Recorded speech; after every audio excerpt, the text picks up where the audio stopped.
আমি এখানে নিয়েছি কাঠবাদাম ১২০ গ্রাম, কাজু ১৫০ গ্রাম, মাখানা ১০০ গ্রাম, ওটস ১০০ গ্রাম, চিড়ে ১২৫ গ্রাম। ভালো করে গ্যাসের আঁচ কম করে ২ থেকে ৩ মিনিট ভালো করে ভেজে নিব। কাজু ও কাঠবাদাম হালকা ভাজলে বাদামের স্বাদ ও গন্ধ ভালো হয়। মাখানা হালকা ভাজলে মচমচে হয় এবং গুঁড়ো করা সহজ হয়।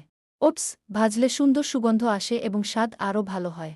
চিড়ে হালকা ভাজলে আর্দ্রতা কমে, ফলে সংরক্ষণ করা সহজ হতে পারে। সব উপকরণ হালকা ভাজলে ঘরের তৈরি সেরেলেকের স্বাদ ও সুগন্ধ ভালো হয়।